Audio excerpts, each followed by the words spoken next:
Hi guys, I'm Nate from Recapped Now. Today, I'm going to recap a 2023 comedy romance movie called No Hard Feelings. A woman, desperate for money, agrees to date a wealthy couple's introverted and awkward 19-year-old son in exchange for a free car. What begins as a transactional decision ends up dramatically altering her life. Gary is backing his tow truck into a driveway in Montauk, New York. As he secures the hook to the automobile, Maddie Barker rushes out of the home to prevent the man from taking her vehicle. The man she previously dated claims he is repossessing her vehicle as an asset seizure since she has not paid her home's property taxes. Maddie wonders how she will pay her taxes now that her main source of income, driving for Uber, has been taken away. She claims that bartending will not provide her with adequate income. However, the man claims he has yet to forgive her for abandoning him following their 3-month relationship.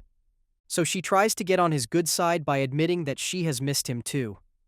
Suddenly, a man emerges from the house, and Gary, understanding she has been seeing other people, becomes even more desperate to seize her automobile.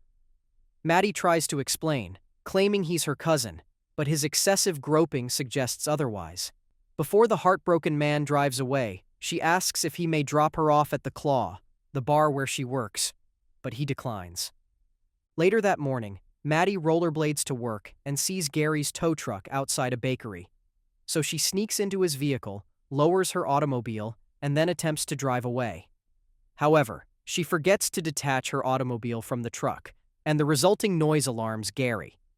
He rushes out of the bakery and presses the mechanism that lifts her car back up, making it difficult for her to flee. That afternoon, Maddie's lawyer, Gabe Sawyer, warns her that one more infraction could result in her losing her license. When she protests about not being able to pay her debts right now, he tells her she has until September 1st to figure it out. Then she expresses her anger for wealthy city dwellers who buy summer homes in Montauk, boosting property taxes for residents. At the Claw, the woman expresses her overall dislike for wealthy New Yorkers by refusing to give a boat owner a drink before noon, despite the fact that it is 11:57 a.m. When she and the customer argue, Fern intervenes and reminds the bartender that she must be courteous to summer customers because it is the busiest time of year at the bar. Later, Maddie spends time with her pregnant friend Sarah and her boyfriend Jim while browsing the internet for cheap cars for sale. Suddenly, Sarah shows her an ad from a couple looking for a lady in her 20s to date their shy adolescent son and assist prepare him for the real world before he leaves for college. They promise the person a free Buick Regal if the job is completed successfully. That afternoon, Maddie is still debating whether to apply, and Gabe suggests that if the rich people come to Montauk to utilize them, they should be able to return the favor. The woman also claims she needs the automobile to save the house, since that is what her mother would have wanted. The next day, she rollerblades to the couple's house and notices the Buick Regal parked outside. Then she meets Laird and Allison Becker, who question her age. She initially lies and claims to be in her late 20s, but later admits to being 32 years old. When she sees their fear, she explains that the person dating their son should be young but mature enough to handle the delicate situation, and they agree. Eventually, the couple discusses their son, Percy, whom they describe as smart and bright but incredibly introverted. The teenager has never dated, has no friends, and does not drive. He's going to Princeton in the autumn, and his parents are concerned that he won't be ready for the overwhelming experience of independence, which is why they believe she can help him come out of his shell. They make it plain that they also want the woman to sleep with Percy. When she suggests surprising the teen in his bedroom, they insist on the two meeting naturally, because if their son discovers they hired a lady to date him, he will be devastated and lose even more self-confidence. Allison proposes that she visit the animal shelter, where the adolescent volunteers from 10 a.m. to 6 p.m. and pretend to adopt a puppy. The next day, Maddie enters the animal shelter and asks that Percy assist her in selecting a puppy. So they go to the back office, where she answers a few questions, and based on her aggressively pushy demeanor, the bashful youngster decides she's not the type of person he'd ever let adopt a dog. She eventually offers to give him a ride home, and despite his attempts to deny by having his co-worker Crispin tell him he can't leave until closing, he gives in. Maddie throws his bike aboard Jim's van, which she has borrowed, and instructs the teen to go up front with her. During the automobile ride, Percy discovers they've missed the turn for his house, but she claims they're taking a shortcut. He tries to text his parents, terrified that he would be kidnapped, but the woman takes his phone away playfully. When she comes into her driveway, Percy pulls out his mace and sprays it squarely in her face. She yells in anguish and stumbles out of the van. Furious, she asks why he would attack her, and he responds that he thought she was abducting him. Maddie claims she only took him home because she thought he was beautiful, which caught the teen off guard. So he recommends that they go on a date tomorrow night, and she agrees. The woman informs Jim that she will need to borrow the van again the next morning, but he insists on airing it out since he cannot have his pregnant girlfriend inhale the mace fumes. So she has no alternative but to borrow the Claw's work vehicle. That evening, the two meet at a bar, and Maddie mocks his suit and shorts outfit. Percy nervously discloses that he is afraid his parents will find out he is in a filthy pub, and when she asks how they would know, he replies, they follow his phone. When he takes a drink of his alcoholic beverage, he complains that it tastes bad, and the woman informs him that he'll have to get used to it because he's going to college. Travis unexpectedly joins the table and informs his ex-girlfriend Maddie that he is married. The woman clearly does not care, so the man claims that when he told his wife he loved her, she did not rush away, which is the contrary of what she did. Then he warns Percy about the lady's heartbreaker repute. After the man leaves, the teen wonders why she slept with someone she clearly despises, and she casually replies that it was just because it was Christmas and she was lonely. Later, the two walk down to the beach, where she coaxes him into swimming naked in the water. When he refuses to breach the rules, she explains that it is because he does not find her beautiful. Percy adds that this isn't the case, especially considering she's arguably the most attractive lady he's ever seen. Finally, the teen overcomes his trepidation and joins her in the water. Suddenly, a bunch of inebriated teenagers takes their garments on the beach, causing Maddie to confront them. She confronts the group by herself and manages to scare them away. She then returns to the lake, where Percy describes her terrifying manner. Annoyed, she returns to her car to drive home, but when the kid suspects she is hiding his phone, he hops on the hood. Taking it as a challenge, she drives down the highway while Percy hangs on for dear life. When a police cruiser follows them, she refuses to stop because she is already on probation. To avoid the authorities, she drives over the tracks just as a train almost misses them. Later, in her home, she turns on some music and begins dancing suggestively in front of him. She asks if he wants to move to the bedroom, and he agrees, but she notices him scratching his back. When she raises up his shirt, she notices that he has hives, which he says happen anytime he is worried. Minutes later, Maddie applies rash treatment to his back and explains that she has always lived at home and has only left town once, when she was 18. However, when her mother fell ill, she had to return home to care for her. He reveals that he had to switch schools in 9th grade because others discovered he still stayed in his parents' bed on occasion, and rumors spread that he participated in inappropriate behavior with them. He suspects that this is why he spends so much time in his room. He eventually apologizes for not being able to make love to her tonight and promises to see her again tomorrow.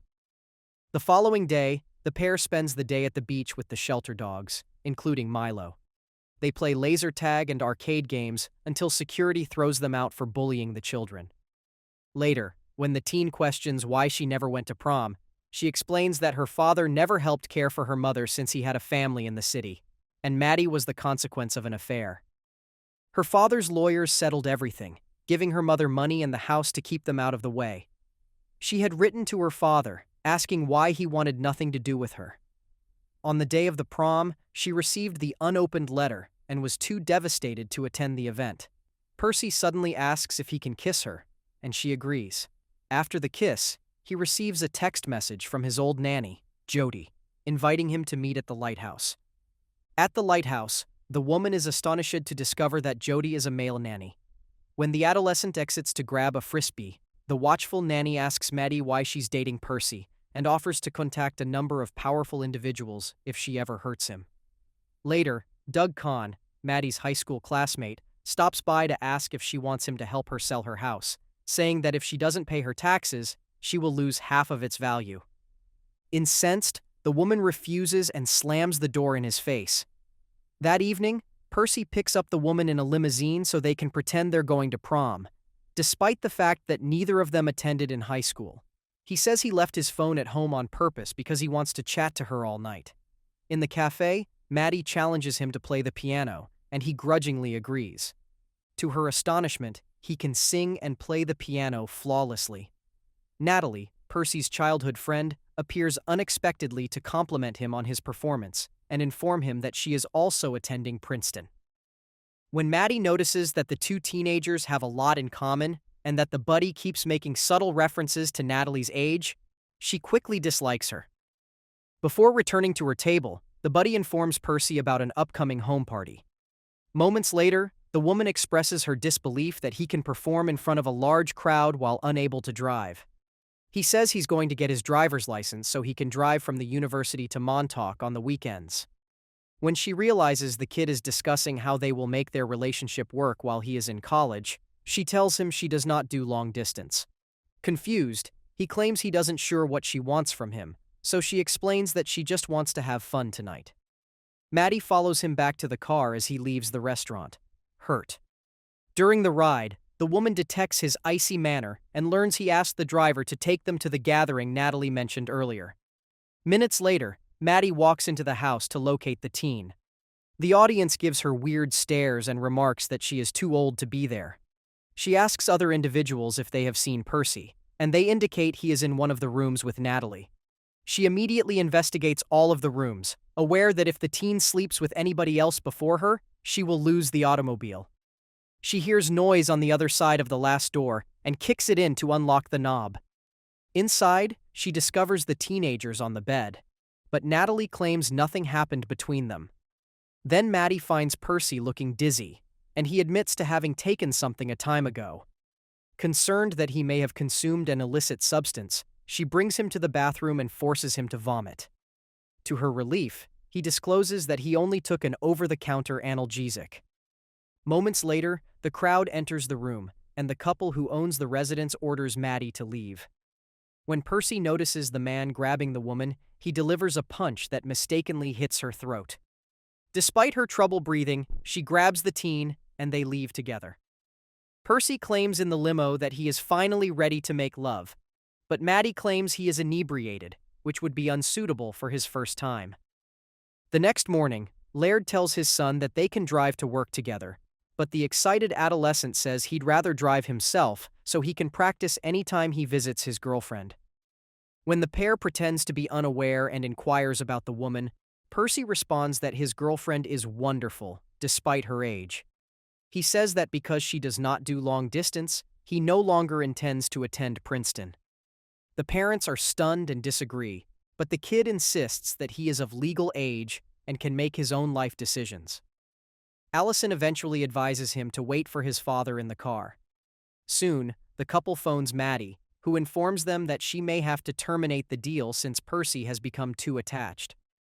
Because they realize she is the only person who can persuade their son to attend Princeton, Laird agrees to turn over ownership of the Buick Regal if she promises to change his mind. At that very moment, the kid activates the Bluetooth connection to his father's phone from the automobile, and he hears the woman say that if she can persuade him to travel to Princeton, she will receive the Buick. Percy lay in bed, devastated and distraught, staring at the ceiling. Later that day, he asks Maddie over to the house when his parents are present, purposely putting them all in an awkward situation because they are unaware he has already found what they did. After completely embarrassing the woman in front of Allison and Laird, he excused himself after receiving a text message. When he leaves, the mother asks Maddie if she told their kid the truth, and she says no. Outside, Percy joins Crispin to drive the Buick into the woods, where they smash it. When he returns to the house, he goes straight to his room rather than rejoining the dinner. Moments later, Maddie enters his bedroom and begins making love since she believes it is what he wants.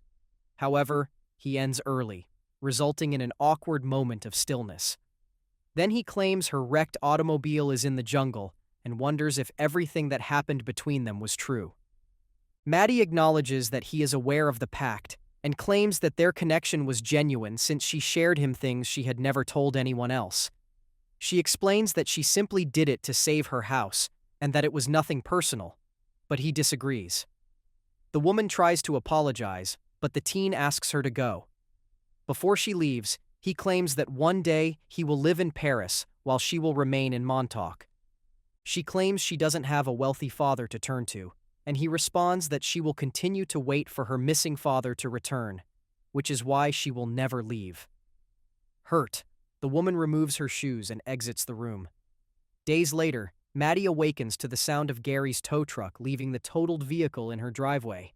He says he returned it because it belonged to her, and when she wonders what she'll do with it, he says it's still functional. Meanwhile, Percy confronts his parents about their frequent intervention in his life. He argues they should let him succeed or fail on his own. For the next few weeks, Maddie uses the car to return to Uber driving while saving money to pay off her property taxes. One night, Sarah and Jim inform the woman that due to the high expense of living in Montauk, they have chosen to relocate to Florida. When she says she can't believe her friends are leaving, Sarah responds that she can't believe she is remaining. Her buddy thinks her mother would have wanted her to be happy, but Maddie claims she enjoys her life there. Later that night, she kisses a man she met at the bar. When he simply wants to make love instead of having a talk, the irritated woman begs him to go. The next day, she takes the letter she wrote to her father when she was younger and burns it. Soon, she has saved enough money to repair the car, and when she sees Gary across the street, she finally apologizes for how she treated him. Then she contacts Doug and says she wants to sell the house on one condition. Days later, Maddie learns from Allison that Percy is attending a Princeton mixer, so she goes there to find him. However, the youngster refuses to speak with her, so she apologizes and claims their friendship was genuine, but she wounded those around her instead of dealing with her own issues. When he still refuses to speak to her, she climbs upon the bonnet of his car and takes him to the shore. He runs over a blaze, and a spark engulfs the woman's garments in flames. He eventually ends up in the ocean and helps Maddie get back to shore. Maddie apologizes and hugs Percy.